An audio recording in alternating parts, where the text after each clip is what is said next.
ఇప్పుడు మనం చూడబోతున్నాం న్యూ శుభలగ్నం అనే కొత్త సిరీస్ని. కథ నచ్చితే లైక్ చేయండి. అది ఒక చిన్న టౌను. అందులో అఖిల్ కుటుంబం నివసిస్తుంది. అఖిల్ ఒక చిన్న ఆఫీసులో కలెక్టర్గా పనిచేస్తున్నాడు. అతని భార్య దాత్రి. దాత్రి చాలా గడుసుది, అత్యాస గలది. వారికి ఇద్దరు సంతానం, ఒక అమ్మాయి ఒక అబ్బాయి. ఇక మనం కథలోకి వెళ్దాము. అఖిల్ ఆఫీసుకి వెళ్తూ దాత్రితో ఈ విధంగా అంటాడు. దాత్రి, నేను డ్యూటీకి వెళ్తున్నాను.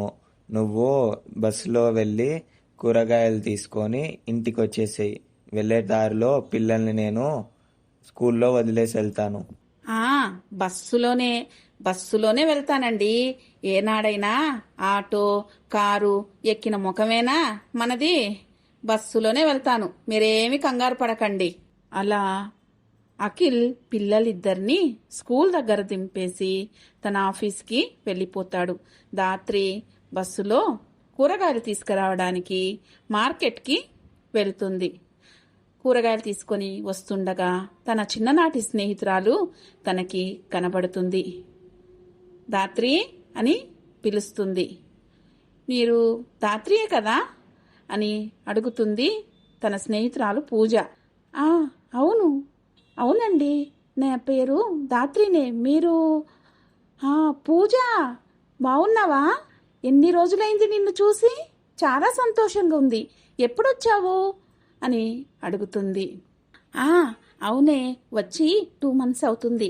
ఇక్కడే ఒక ఇల్లు తీసుకున్నాము. నా భర్తకి ఇక్కడ ట్రాన్స్ఫర్ అయ్యింది, అందుకోసమని ఇక్కడికి వచ్చేసాము. చాలా సంతోషం పూజ, నిన్ను ఇన్నాళ్లకు చూస్తున్నాను. సరే, అలాగే నేను ఇంటికి బయలుదేరుతాను అని అంటూ తనకి బాయ్ చెప్తుంది. లేదు, నథింగ్ డూయింగ్ తాత్రి, నేను కూడా మా ఇంటికి వెళ్తున్నాను. నిన్ను నా కారులో మీ ఇంటి దగ్గర దింపేసి వెళ్తాను. రా, చాలా రోజులైంది మనం కలిసి ప్రయాణం చేసి అంటూ పిలుస్తుంది. తాత్రి ఈ విధంగా ఆలోచన చేస్తుంది. ఓయమ్మో, దీంతో పాటు ఇప్పుడు నేను కారులో వెళ్ళానంటే నా అద్దిల్లును చూసి ఇది నన్ను అసహించుకుంటుందేమో, ఏదో ఒకటి చెప్పి తప్పించుకోవాలి అని అనుకుంటుంది. కానీ పూజ ఒప్పుకోకపోవడంతో తప్పని పరిస్థితిలో తన కారులో తన ఇంటికి బయలుదేరుతుంది. ఆ తర్వాత కారులో వాళ్ళు బయలుదేరుతారు. దాత్రి, మీ ఇల్లు ఎక్కడా చెప్పు, ఏ గల్లీలోకి వెళ్ళాలి అంటుంది. అదే నేను వెతుకుతున్నాను. దొరికింది, ఆపు, ఇదే మా ఇల్లు అని అంటుంది. పూజ, ఇదే మా ఇల్లు, చూసావా ఎంత పెద్దగుందో? అబ్బా, మా వారు తాళాలు వేసుకుని వెళ్ళినట్టున్నారే. నిన్ను లోపలికి తీసుకెళ్ళి ఫ్రిడ్జ్లో వాటర్ ఇద్దామని అనుకున్నాను. ఏమనుకోకు, ఈసారి నిన్ను ఇంట్లోకి తీసుకెళ్ళి మంచి భోజనం పెడతాను అని అంటుంది. ఆ మాటతో పూజ, దాత్రి, ఈ ఇంటి తాళాలు నా దగ్గర ఉన్నాయి. ఎందుకంటే ఈ ఇల్లు నాది కాబట్టి.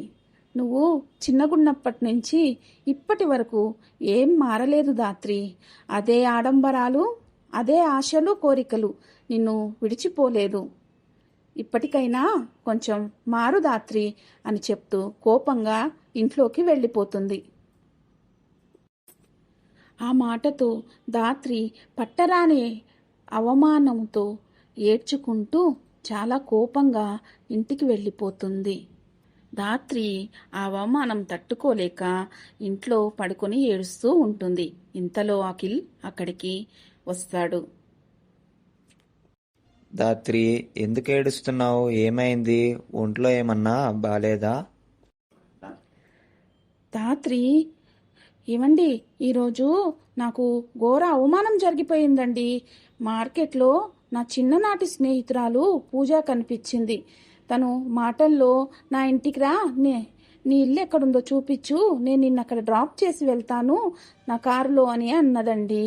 నేనేమో మన ఇల్లు చూపిస్తే తను ఎక్కడ అసహించుకుంటుందేమో అనుకొని ఆ మార్గంలో తన ఇల్లునే తనకి చూపించానండి.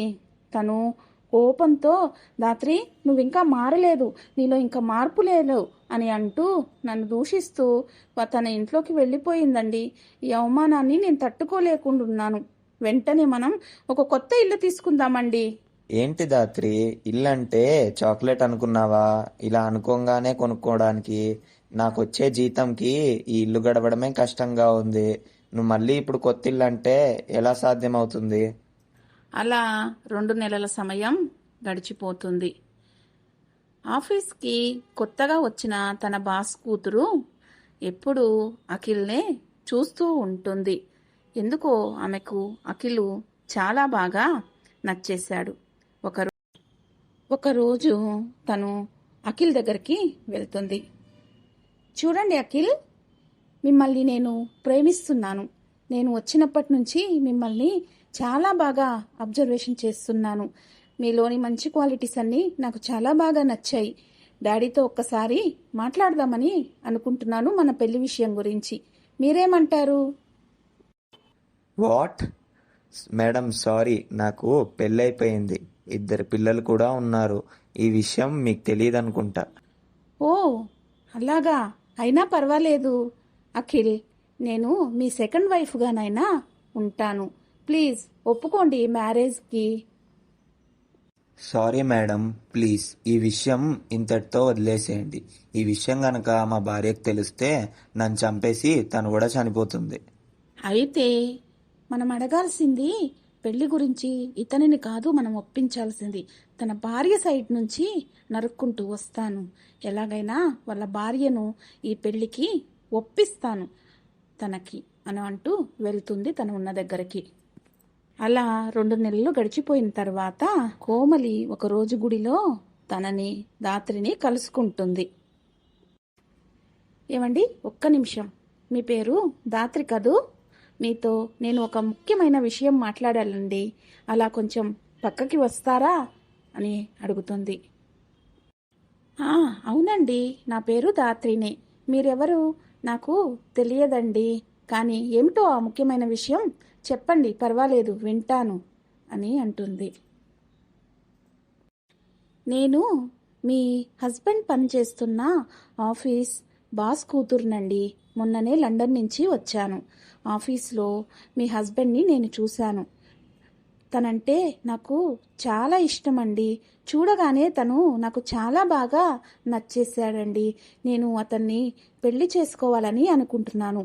మీకు అభ్యంతరం లేకపోతే ఈ పెళ్లికి ఒప్పుకుంటారా అని అంటుంది. ఆ మాట విన్న దాత్రి కోపంతో రగిలిపోతూ, ఏమిటే, నువ్వు నా భర్తని పెళ్లి చేసుకుంటావా? ఆ విషయం నాతోనే వచ్చి మాట్లాడుతున్నావా? నీకు సిగ్గు లేదా? చెప్పు తెగిపోతుంది, పోయి ఇక్కడి నుంచి ముందు అంటూ కేకలు వేస్తుంది. ఆగండి ఆగండి దాత్రి గారు, మీకు కోపం రావడం సహజమే. ఎవరొప్పుకుంటారు చెప్పండి. కానీ మీకు నేను ఒక బంపర్ ఆఫర్ ఇస్తున్నాను చూడండి. మీరుగాన ఈ పెళ్లికి ఒప్పుకుంటే నేను 2 కోట్ల రూపాయలు మీకు ఇస్తాను. ఏ విషయం ఆలోచన చేసుకొని 1 వారం రోజుల లోపల నాకు చెప్పండి. మీరు చెప్పే ఆన్సర్ కోసం నేను ఎదురు చూస్తూ ఉంటాను. బాయ్. ప్రశాంతి మాటలు విన్న దాత్రి ఒక్కసారిగా ఉలిక్కి పడుతుంది. ఒకవైపు డబ్బు, ఒకవైపు భర్త. తన జీవితం ఏ మలుపు తిరగబోతుందో మీరు వచ్చే భాగంలో చూడండి. ప్లీజ్ ఇంతవరకు మీకు కథ నచ్చినట్లయితే ప్లీజ్ లైక్, సబ్స్క్రైబ్ చేయండి.